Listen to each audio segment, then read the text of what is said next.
Bismillah. Assalamualaikum warahmatullahi wabarakatuh.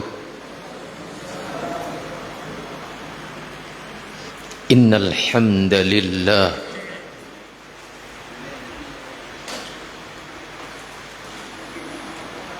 nahmaduhu wa nasta'inuhu wa nastaghfiruh wa na'udzu billahi min syururi anfusina wa min sayyiati a'malina.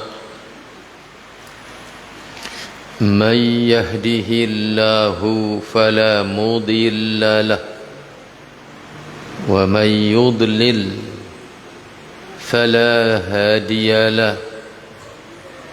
Ashhadu an la ilaha illallah wahdahu la syarika lah wa ashhadu anna Muhammadan abduhu wa rasuluh. Allahumma salli wa sallim ala Muhammadin wa ala alihi wa ashabihi wa man tabi'ahum bi ihsanin ila yaumiddin. Amma ba'du, fa inna asdaqal hadith kitabullah wa khairal hadyi hadyu Muhammadin sallallahu alaihi wasallam wa syarrul umuri muhdatsatuha wa kullu muhdatsatin bid'ah wa kullu bid'atin dhalalah wa kullu dhalalatin finnar. Saudara-saudaraku, para bapak, para ibu, hadirin hadirat, ikhwatal iman yang saya muliakan, a'azzani Allah wa iyyakum. Alhamdulillah, kita panjatkan puji syukur kehadirat Allah subhanahu wa ta'ala atas segala nikmat yang telah Allah karuniakan kepada kita semua. Selanjutnya salawat dan salam kita mohonkan kepada Allah subhanahu wa ta'ala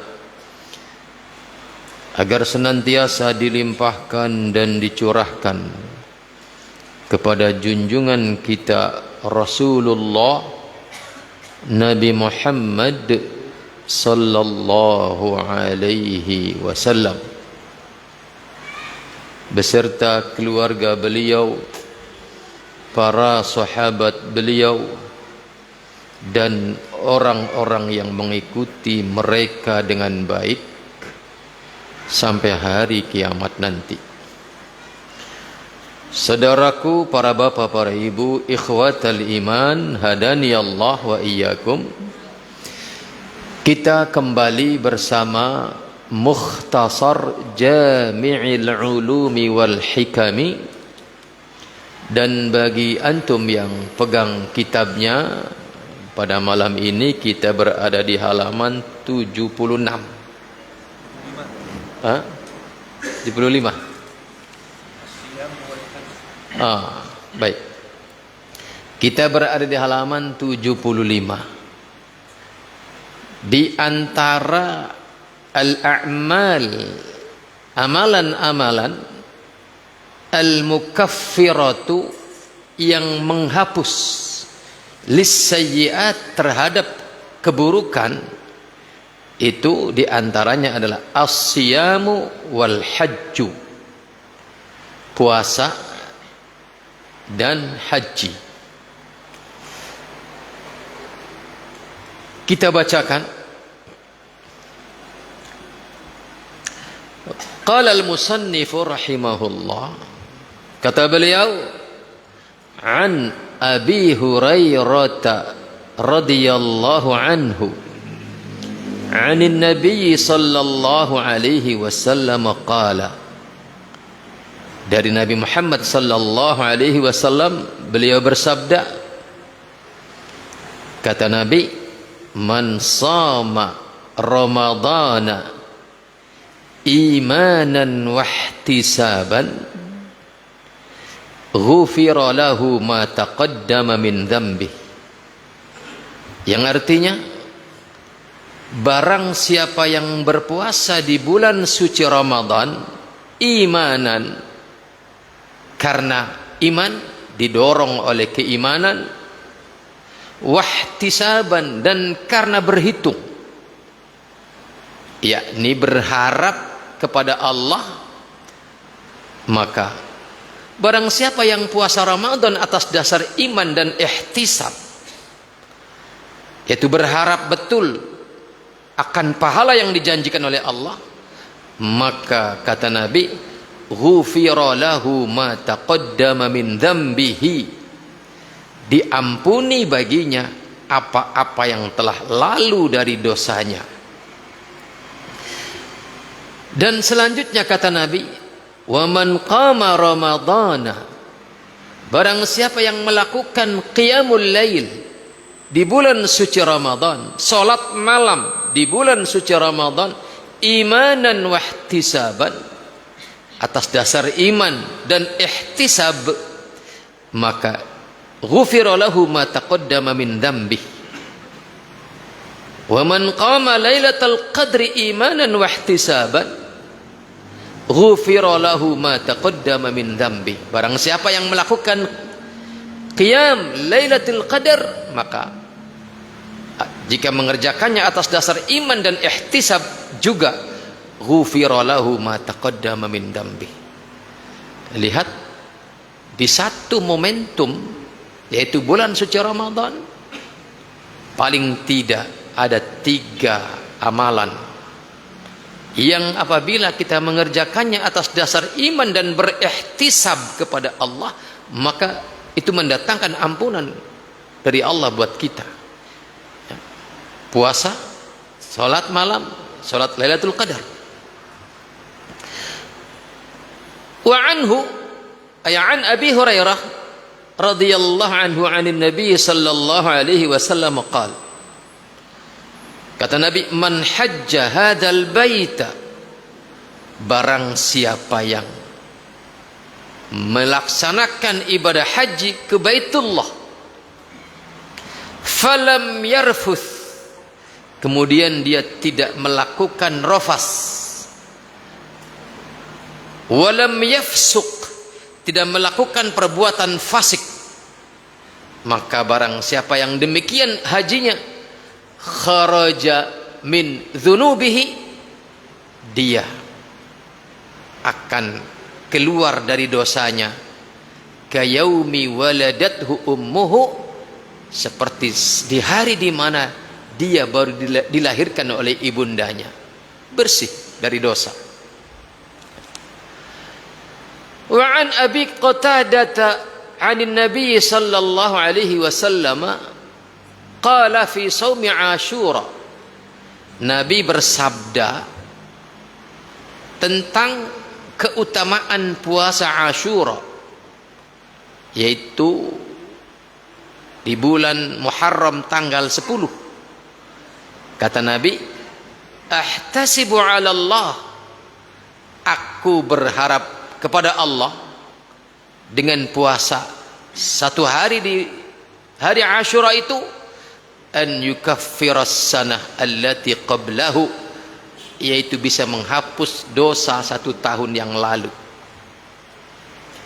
Wa qala fi shaumi Arafah fi shaumi yaumi Arafah, sedangkan Nabi bersabda tentang puasa di hari Arafah, yaitu berpuasa di tanggal 9 bulan Dzulhijjah.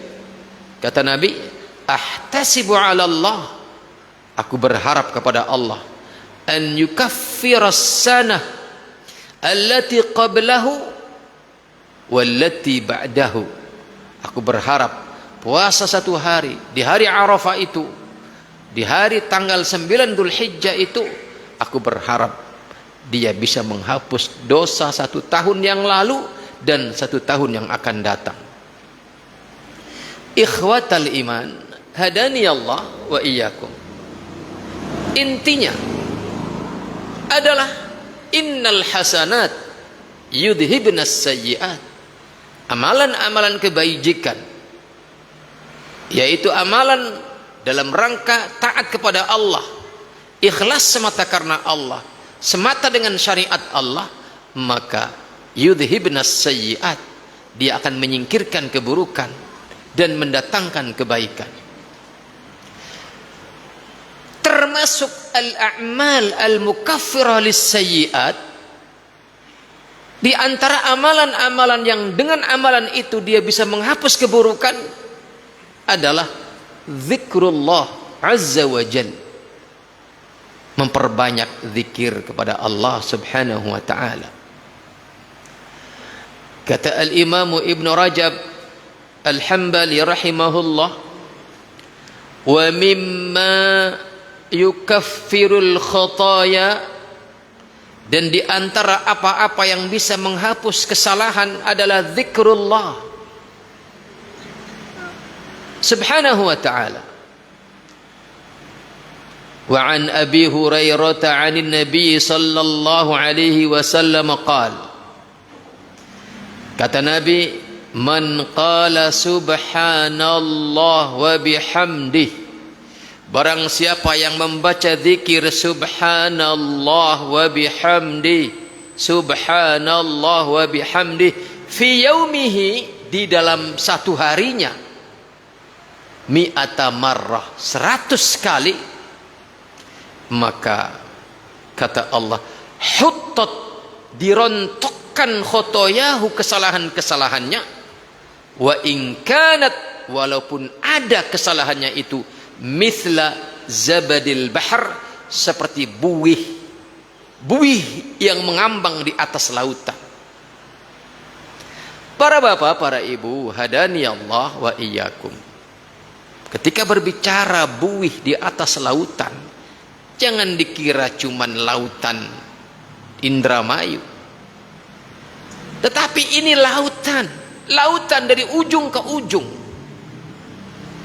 Kemudian bayangkan di atasnya ada buih, dan kemudian bayangkan sebanyak itu kesalahan kita, maka kesalahan sebanyak itu akan Allah rontokkan dengan kita membaca subhanallah wa bihamdi 100 kali dalam sehari.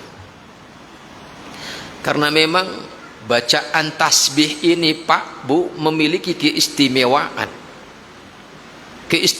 yang luar biasa.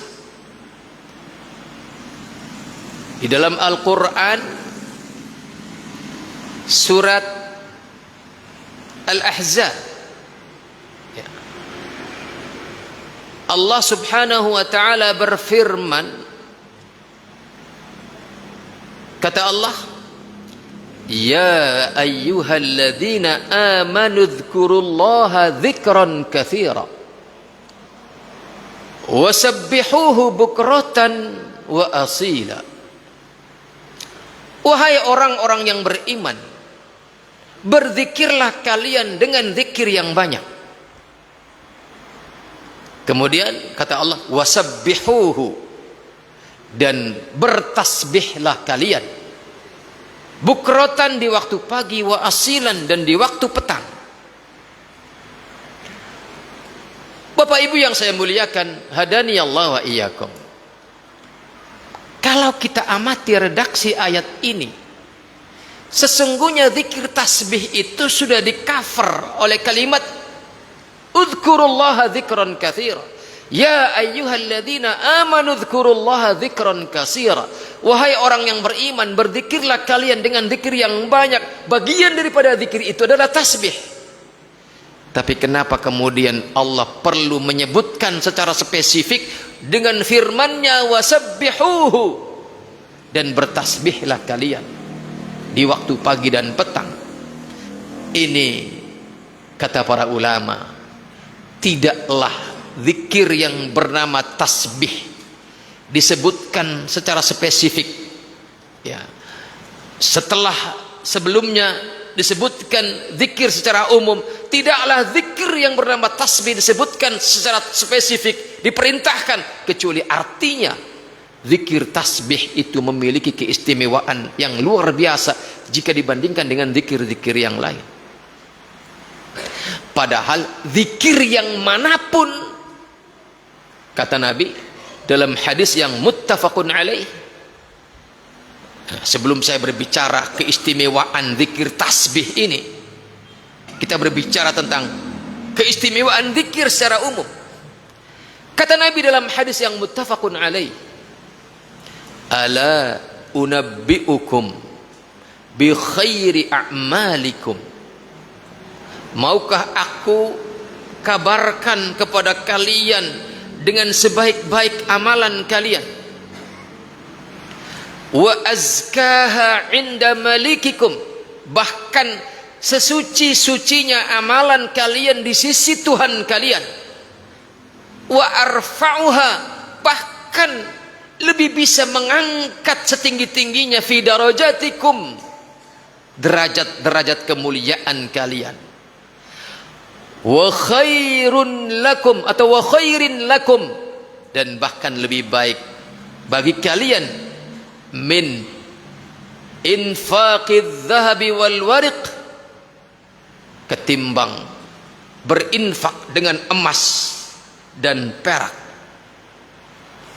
Wa khairin lakum min an talqaw aduwakum, bahkan lebih baik ketimbang jika kalian menyongsong musuh-musuh kalian di medan perang sabil, fatadribu a'naqahum, kemudian kalian mengayunkan pedang-pedang kalian kepada leher-leher mereka, para musuh-musuh di jalan Allah, wa yadribu a'naqakum, dan mereka pun membalas menyabetkan pedangnya ke leher-leher kalian. Mau tidak aku kabarkan dengan satu amalan yang lebih baik dengan semua itu? Qalu, para sahabat berkata, bala, iya wahai Rasul, kabarkan kepada kami apa itu amalan. Qala, Nabi menjawab, zikrullah. Zikrullah, yang manapun zikir-zikir yang syar'i, apakah dengan hati saja, apakah dengan lisan saja, tetapi sebaik-baik zikir yang syar'i itu adalah satu kesatuan antara lisan dengan hati. Sebagaimana dikatakan oleh Al-Imam Ibnul Qayyim Al-Jauziyah rahimahullah dalam kitabnya Al-Fawaid, bahwa seutama-utama zikrullah itu adalah setelah jenisnya adalah datang dari Allah dan Rasulnya, maka kemudian itu dizikirkan menyatunya lisan dan hati, maka itu adalah afdalul, seutama-utama zikir kepada Allah subhanahu wa ta'ala. Saudaraku ikhwatal iman, hadani Allah wa iyyakum, kenapa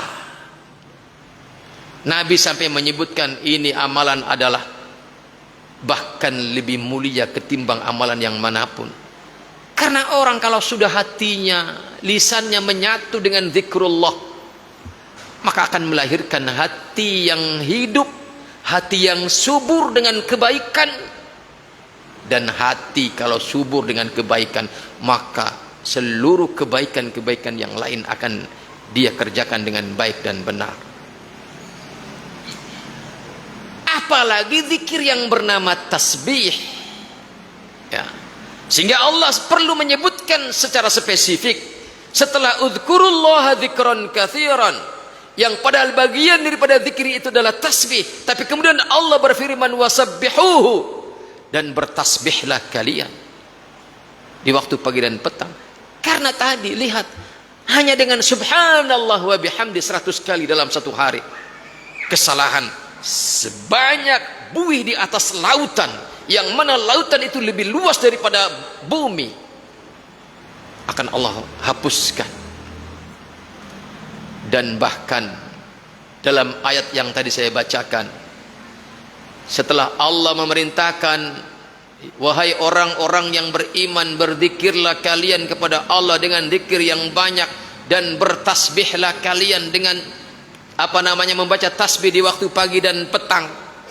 Apa kemudian yang Allah janjikan? Kata Allah, huwallazi yusalli alaikum wa malaikatuhu.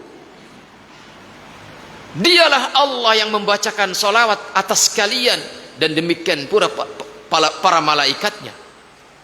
Jadi dengan kita memperbanyak zikrullah dan kita membaca tasbih di waktu pagi dan petang, maka Allah akan membacakan salawat untuk kita. Kita berhak mendapatkan salawatnya Allah, kita berhak mendapatkan salawatnya para malaikat. Dan tidak hanya itu, kemudian Allah menambahkan, liyukhrijakum minadh-dhulumati ilan nur, agar Allah mengeluarkan kalian dari kegelapan ilan nur kepada satu cahaya. Kegelapan apapun, kegelapan iman, ternodai oleh kemusyrikan, oleh kekafiran, syubhat, khurafat, bid'at dan khurafat menodai keimanan kita, itu adalah kegelapan. Maka kita akan dibebaskan dari kegelapan itu. Kegelapan kebangkrutan ekonomi, kegelapan apapun, maka orang-orang yang ahli zikir dengan zikir yang banyak dan bertasbih di waktu pagi dan petang, maka Allah akan keluarkan dia dari kegelapan itu kepada satu cahaya. Dan kemudian di akhirat, wa kana bil mu'minina rahima, dan adalah Allah terhadap orang-orang yang mukmin. Dan orang yang mukmin di sini maksudnya adalah ditandai dengan ahli zikir. Maka Allah itu rahima, rahmatnya mengalir. Dan kata para ulama, rahim ini adalah rahmah yang khusus dari Allah bagi orang-orang yang mukmin untuk di akhirat nanti. Itulah keistimewaan berzikir kepada Allah secara umum, dan lebih spesifik zikir tentang tasbih. Bahkan lihat kenapa Nabi Yunus Allah selamatkan dari kegelapan, gelapnya badai di tengah lautan, gelapnya kedalaman air laut, gelapnya perut ikan besar. Kemudian Allah bebaskan dia karena kata Allah Subhanahu wa taala, sebagaimana disebutkan dalam surat As-Saffat, kata Allah, falaula annahu kana minal musabbihin lalabitha fi batnihi ila yaumi yub'atsun. Kalaulah Nabi Yunus itu fi batnihi ila yaumi yub'atsun, maka dia akan mendekam di dalam perut ikan itu sampai hari kebangkitan. Artinya perut ikan itu akan menjadi kuburan baginya sampai hari kiamat nanti. Maka kita butuh pertolongan Allah di masa kegelapan. Maka berzikirlah dengan zikir yang banyak dan bertasbihlah di waktu pagi dan petang. Ikhwatal iman, hadani Allah wa iyyakum. Kemudian di antara amalan yang mukaffirah lis-sayyi'at adalah asy-syahada fi sabilillah. Gugur sebagai syahid di jalan Allah. Maka kata al-Imam Ibn Rajab, wa kadzalika syahadatu fi sabilillah, demikian juga syahid di jalan Allah itu tukaffirudz dzunuba, bisa menghapus dosa-dosa, bima yahsulu biha minal alam, dengan sebab rasa sakit yang kita rasakan di medan peperangan itu. Sakit karena perjalanan, sakit karena telat makan, sakit karena mengejar musuh, sakit karena sabetan pedang musuh. Semua itu akan menghapus dosa. Wa tarfa'ud darajat, dan apa? Terangkat derajatnya. Bukan hanya tukafirud dzunub, bukan hanya menghapus dosa, tetapi mengangkat derajat kemuliaan. Bimaqtarana biha minal a'malis salihah bil qalbi wal badan. Tentunya ketika semua itu berbarengan dengan amalan-amalan saleh baik hati maupun badan. Tidak meninggalkan amalan soleh dengan alasan sedang perang sabil, kemudian tidak sholat, itu tidak demikian. Tetapi tetap menjalankan amalan-amalan yang syar'i, baik amalan hati maupun amalan badaniyah. Maka kata al-Imam Ibn Rajab Al-Hambali rahimahullah, fatabayyana bihadza, maka menjadi jelas dengan ini, anna ba'dal a'mali, bahwa sesungguhnya sebagian amal itu yajtami'u fiha, berkumpul di dalamnya, ma yujibu raf'ad darajat, apa-apa yang menyebabkan terangkatnya derajat, wa takfiras sayyi'at, dan pada saat yang bersamaan dihapusnya keburukan-keburukan, min jihataini, dari dua sisi, wala yakunu bainahuma munafat, dan antara keduanya tidak ada saling kontradiksi, ya. Diangkat derajat dan dihapus keburukannya. Wa hadza thabitun fi dzunubi as-saghair bila raib, bahwa penghapusan ini adalah penghapusan dosa kecil tanpa keraguan. Wa ammal kabair, adapun dosa-dosa besar, faqad tukaffaru bisyahadah ma'a husulil ajri lisyahid, maka dosa besar pun terhapus dengan sebab syahid di jalan Allah, dan bersamaan dengan itu mendapatkan pahala, ma'a husulil ajr, mendapatkan pahala lisyahid, bagi orang yang mati syahid. Itulah ikhwatal iman, sebagian contoh saja bahwa amalan salihan itu adalah menghapus keburukan-keburukan. Dan ini bukan pembatasan, penyebutan ini bukan pembatasan, karena kaidahnya adalah innal hasanat yudhibnas sayyiat, karena kaidahnya adalah kebaikan itu menyingkirkan keburukan, dan ketika keburukan telah tersingkirkan, maka di sana ada kebaikan. Selanjutnya, ikhwatal iman, makna mahwis sayyiat, makna daripada ungkapan dihapusnya keburukan itu seperti yang tersirat di dalam sabda Nabi yang mengatakan, atbi'is sayyi'atal hasanata tamhuha, ikutkan setelah keburukan dengan kebaikan, maka kebaikan itu menghapus keburukan. Ini zahiruhu, lahiriahnya ungkapan Nabi ini, sabda Nabi yang mulia ini, lahiriahnya annas sayyiati, sesungguhnya keburukan-keburukan itu tumha, dihapus, bil hasanati, dengan kebaikan-kebaikan. Wa qad dzakarna qaulan Nabi sallallahu alaihi wasallam, dan pada halaman yang kemarin kata al-Imam Ibnu Rajab, kami telah menyebutkan sabda Nabi yang mengatakan, ala adullukum, maukah aku tunjukkan kepada kalian, ala ma yamhullahu bihil khataya, tentang apa yang dengannya Allah menghapus keburukan, wa yarfa'u bihi darajat, dan Allah mengangkat dengannya derajat kemuliaan. Kemarin sudah disebutkan hadis itu, yaitu amalan yang menghapus keburukan itu dan mengangkat derajat kemuliaan itu adalah isbaghul wudu' 'alal makarih wa kathratul khuta' ilal masajid, menyempurnakan wudu di masa-masa yang berat, dan memperbanyak langkah ke masjid, berangkat dan pulangnya, dan menunggu sholat setelah satu sholat selesai. Dan itulah kata Nabi yang disebut dengan ar-ribat. Dan kemarin sudah kita jelaskan betapa kemuliaan ar-ribat itu. Saudaraku ikhwatul iman, hadani Allah wa iyyakum. Selanjutnya kata al-Imam Ibn Rajab Al-Hambali, min khisalit taqwa, ini hal penting yang tidak boleh kita abaikan. Di antara poin-poin yang menjadi bagian yang tak terpisahkan dari ketakwaan itu adalah al-khuluqul hasan, berakhlak yang mulia. Jadi mengaplikasikan takwa kepada Allah itu jangan hanya dipikir bahwa semata menunaikan hak Allah, kemudian hak orang lain kita abaikan. Tidak. Tetapi takwa itu adalah menunaikan hak Allah dengan bimbingan syariat ini, dan menunaikan hak orang lain dengan bimbingan syariat yang mulia ini.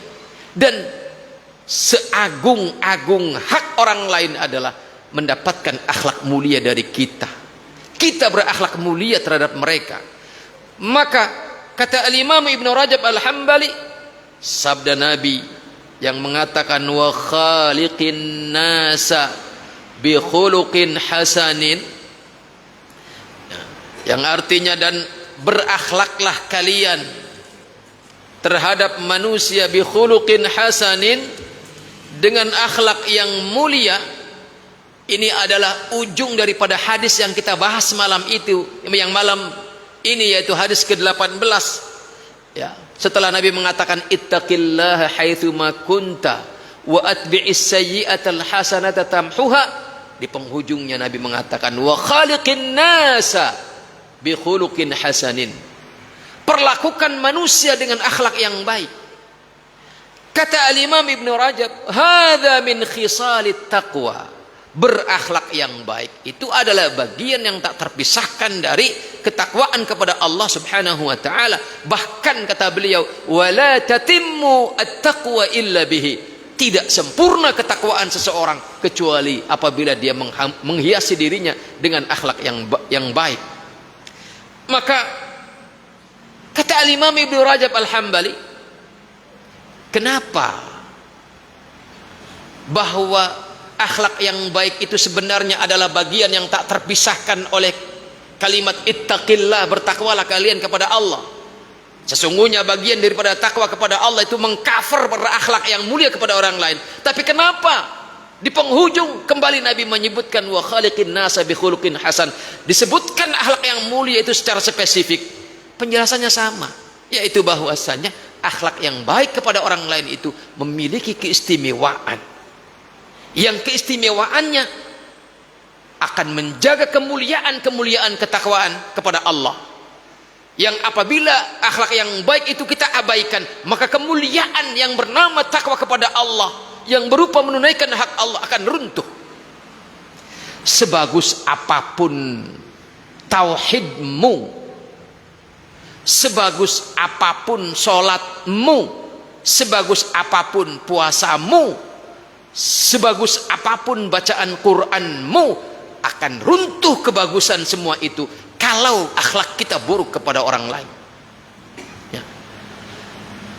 Ikhwatal iman, hadani Allah wa iyyakum. Maka kata Al-Imam Ibn Rajab, wa innama afradahu bidzikri, sesungguhnya hanyalah perintah berakhlak yang mulia itu disebutkan secara sendiri, afradahu bidzikr, ya, ini penyebutannya secara tersendiri, padahal dia sudah tercover oleh kalimat takwa kepada Allah.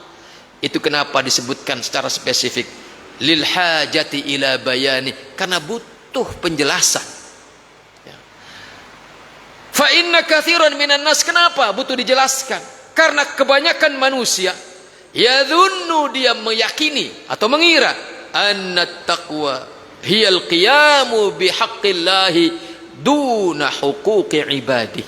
Karena sebagian orang mengira bertakwa kepada Allah itu hanya menunaikan hak Allah, sedangkan hak orang lain dia langgar, dia abaikan. Dan ini keyakinan yang salah, maka perlu dijelaskan. Maka kata Al-Imam Ibn Rajab, fanassalahu 'alal amri bi ihsanil 'ishra lin nas. Nabi mengenas, mendatangkan nas dengan perintah agar kita memperbaiki hubungan dengan manusia.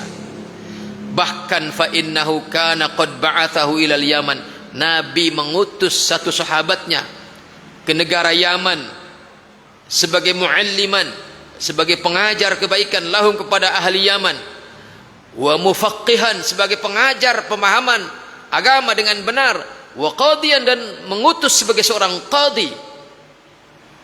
Maka wa man kana kadzalika, barang siapa yang memiliki profesi seperti itu, yakni orang yang memiliki profesi yang banyak bersentuhan dengan halayak, fa innahu yahtaju ila mukhalaqatin nasi bi khuluqin hasanin, maka dia butuh kepada memiliki kemampuan untuk berakhlak yang baik dengan orang lain.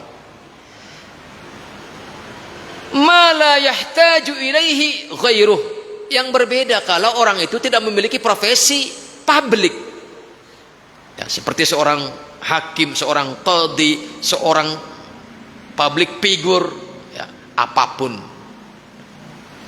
profesi yang dia sandang, jika profesinya itu adalah dia harus bersentuhan dengan halayak, maka dia lebih butuh untuk memiliki kemampuan berakhlak yang baik dengan orang lain dibandingkan dengan orang yang tidak memiliki profesi seperti itu.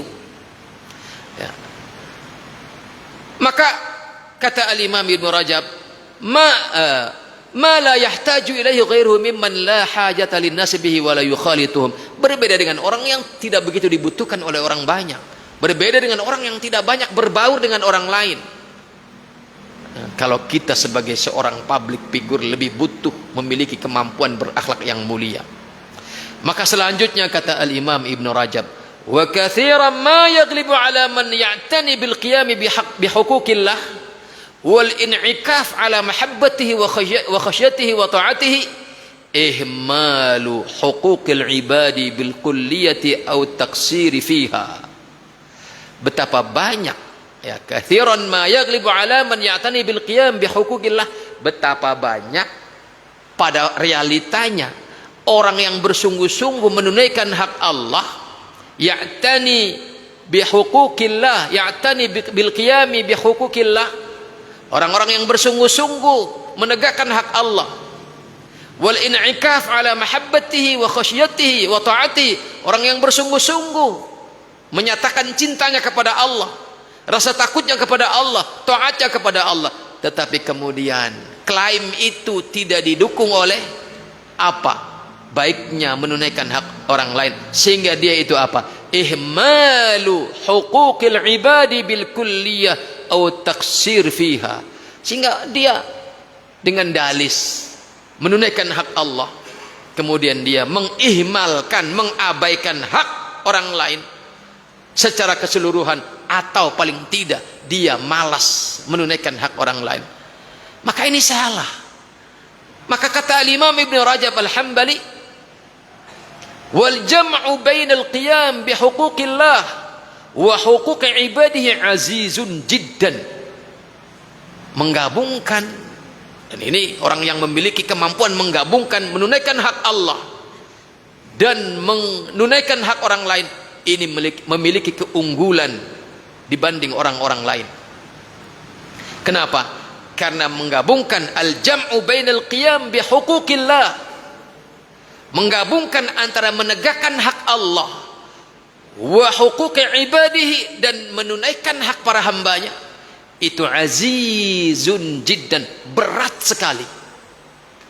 Ya, hanya orang-orang pilihan dari kalangan para nabi, hanya orang-orang pilihan dari kalangan para siddiqin yang mampu menggabungkan antara menunaikan hak Allah dengan hak orang lain. La yaqwa alaihi, tidak ada yang mampu atas menggabungkan menunaikan hak Allah dengan hak orang lain, illal kummalu, kecuali orang-orang yang sempurna, minal anbiya'i was-siddiqin, dari kalangan para nabi atau di luar kalangan para nabi, tetapi dia adalah para siddiqin, orang-orang yang benar-benar menegakkan ketakwaannya kepada Allah. Ikhwatal iman, hadani Allah wa iyyakum. Lihat, wa qala al-Harith al-Muhasibi, kata beliau, thalathatu asya'a, tiga perkara, azizatun, berat melaksanakannya, au ma'dumatun, atau bahkan tidak ada yang bisa melaksanakannya. Ya, kecuali tadi para nabi, para siddiqin. Tiga perkara. Apa? Yang pertama, husnul wajhi ma'as siyanah, memiliki wajah yang cantik, memiliki wajah yang ganteng dan mampu menjaga kecantikan dan kegantengannya. Ini berat. Kenapa? Karena sebagaimana dikatakan oleh Syekhul Islam Ibn Taimiyah rahimahullah, bahwa kecantikan wajah, kegantengan wajah itu in lam yakun ma'at taqwa, kalau tidak dibentengi dengan ketakwaan, maka apa? Takunul fawahishu aqraba ilaih, maka segala perbuatan keji itu akan mudah dia dapatkan. Antum ganteng, bayangkan Nabiullah Yusuf alaihi salam, ya, beliau ganteng. Kalau bukan beliau bentengi kegantengannya dengan ketakwaan, wah udah cewek-cewek, lihat bagaimana Zulaikha dan cewek-cewek yang lain, sampai dia tidak terasa memotong tangannya memandang kegantengan Nabiullah Yusuf alaihi salam. Maka orang yang ganteng, orang yang cantik, kalau dia tidak membentengi dirinya dengan ketakwaan, maka dia kepada perbuatan mungkar itu sangat dekat. Maka kata Al-Imam Al-Harits Al-Muhasibi, ini termasuk yang berat, memiliki wajah yang ganteng, memiliki wajah yang cantik, ma'asiyanah, disertai dengan penjagaan, dengan ketakwaan. Ini berat, tidak semua orang bisa melakukan. Untung kita jelek, ya kan? Iya. Yang kedua, kata Al-Imam Al-Harits Al-Muhasibi, husnul khuluq ma'ad diyanah. Ini juga termasuk berat. Memiliki akhlak yang baik disertai dengan apa? Konsistensi di atas agama. Ini juga berat. Kenapa? Lihat antum kisah umat terdahulu yang bernama kisah yang diangkat oleh Rasul sallallahu alaihi wasallam, seorang ahli ibadah, ya. Seorang ahli ibadah, ya. Kemudian apa? Dia tidak bagus akhlaknya, sehingga ketika dia sedang sholat, orang tuanya membutuhkannya, dia mengabaikannya, ya. Maka apa yang terjadi? Ini adalah keburukan. Maka ikhwatal iman, hadaniyallah wa iyyakum, husnul khuluq ma'ad diyanah, memiliki akhlak yang baik, yang tegak di atas agama, itu kata Al-Imam As-Safarini di dalam kitabnya Ghidhaul Albab, kata beliau, manijtahada fi kasbi wuddi akhihi, barang siapa yang bersungguh-sungguh berusaha menggapai cinta kawannya, berarti dengan akhlak yang baik, ya. Manijtahada fi kasbi wuddi akhihi wa ridahu wa harisa ala husni khidmatihi wa harisa ala husni khuluqihi ma'ahu qad yahmiluhu dzalika, ini bisa menjerumuskannya kepada at-tafrid fi haqqillah. Akibat kita bersungguh-sungguh ingin menggapai ridho kawan dengan akhlak yang baik, dengan kelembutan, bisa terperosok, memperosokkan kita kepada mengabaikan hak Allah. Ini maksudnya husnul khuluq ma'ad diyanah, itu berat. Artinya terkadang kita karena ingin mendapatkan simpati kawan-kawan kita, akhirnya hak Allah kita abaikan. Jarang orang bisa berakhlak yang baik dengan orang lain tanpa mengabaikan hak Allah. Tapi yang terjadi sebaliknya, kebanyakan adalah karena kita ingin berakhlak yang baik dengan lemah lembut kepada kawan kita, ada azan kumandang, mau ngomong ayolah kita ke masjid dulu, nggak enak, ya kan? Akhirnya apa? Hak Allah dilanggar, ya. karena saking ingin menjaga perasaan kawan. Ini namanya husnul khuluq ma'ad diyanah. Itu berat.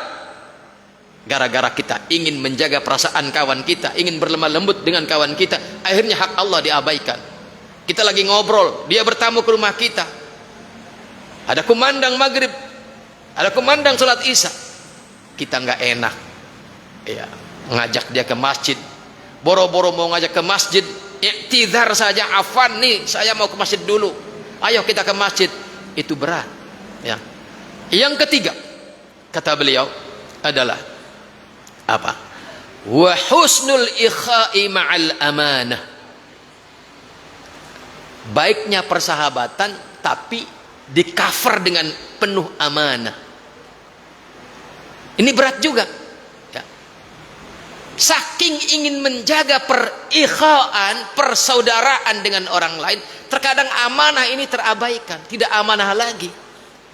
Contoh ya, karena saking akrabnya kita bersahabat dengan dia, maka ketika dia berbuat salah kita tidak amanah. Saking baiknya dia kepada saya dan ingin menjaga kebaikan dia, saya tidak amanah. Tidak amanah imaniyah, tidak amanah ilmiah. Ketika dia bertanya, saya menjawab yang kemudian berharap dia nyaman, padahal mengkhianati ilmu, mengkhianati agama. Maka kata beliau, wa husnul ikha'i ma'al amanah, ini termasuk satu di antara 3 perkara yang sangat berat, atau bahkan boleh jadi tidak semua jarang orang yang mampu menegakkannya ya, karena tadi ingin menjaga persahabatan ya, padahal tahu sahabat ini ada aib, dibiarkan, nggak diingatkan. Makanya saya tutup dengan ungkapan Al-Imamu Ad-Dainuri rahimahullah mengutip perkataan Bilal ibn Sa'ad. Kata beliau, akhun laka kullama laqiyaka akhbaraka bi'aibin fika. Sahabat yang setiap kali berjumpa denganmu dan dia menjelaskan keburukanmu untuk perbaikan, itu lebih baik, khairun laka, itu lebih baik min akhin laka, ketimbang kawanmu, ketimbang saudaramu. Kullama laqiyaka, setiap kali berjumpa dengan engkau, wadu'a fi kaffiha dinaron, dia menyerahkan dinar ya.